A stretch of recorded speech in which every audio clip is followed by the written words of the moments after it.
Bonjour à tous. Aujourd'hui, dans cette vidéo, je vais vous présenter 3 exemples de sujets qui peuvent être retenus dans le cadre de votre mémoire de DSCG. Alors, le sujet, c'est un élément absolument très important, comme pour tout mémoire d'ailleurs, y compris pour les mémoires de DSCG, mémoire d'expertise comptable. Euh, un mauvais sujet remet en question déjà la validation de la fiche d'agrément, puisque si votre sujet n'est pas novateur, qu'il n'apporte pas de valeur à la profession, qu'il n'est pas pertinent par rapport à la profession comptable, il ne sera vraisemblablement pas validé. Et votre sujet doit être problématisé, c'est-à-dire qu'il doit être formulé sous la forme d'une question très précise. D'ailleurs, vous devez l'indiquer au niveau de la fiche d'agrément. Donc, le sujet du mémoire de DSCG, c'est un sujet déjà qui vous intéresse, qui est lié à votre parcours éventuellement en cabinet, éventuellement lié à des problématiques de terrain que vous avez pu rencontrer avec des clients, des cas pratiques avec des clients que vous avez pu vivre.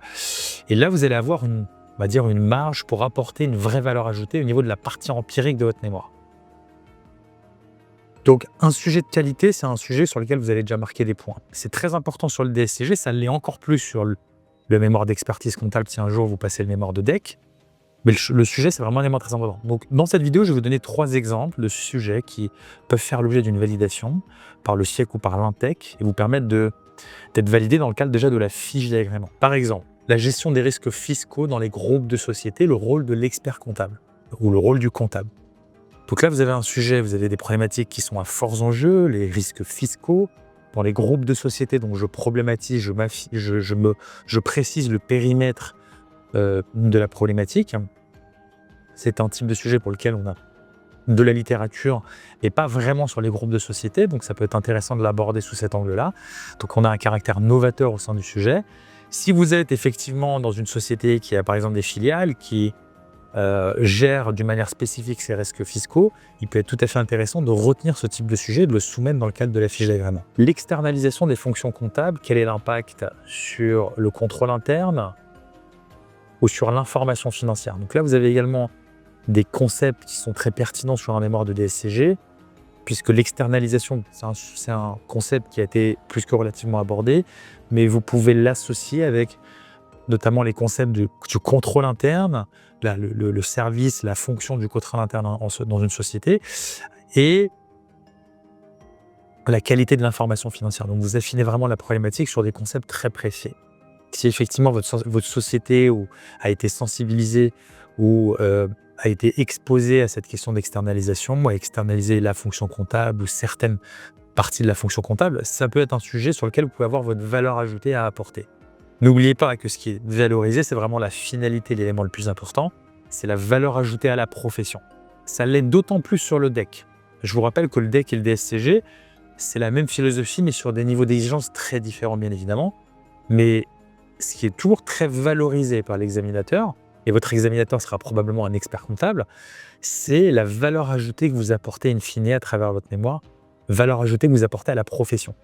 C'est le cas des mémoires professionnalisants, mais c'est très particulier aux mémoires de DSCG, aux mémoires de DEC. Donc, on va chercher à travers cette problématique à apporter une valeur ajoutée à la profession comptable. Et si, à travers votre entreprise, le cabinet dans lequel vous exercez vos expériences en stage, vous avez été confronté à ce type de sujet, à ce type de problématique, il peut y avoir un intérêt à l'aborder. La mise en œuvre du télétravail, quel est l'impact sur la performance de la fonction finance et les pratiques managériales?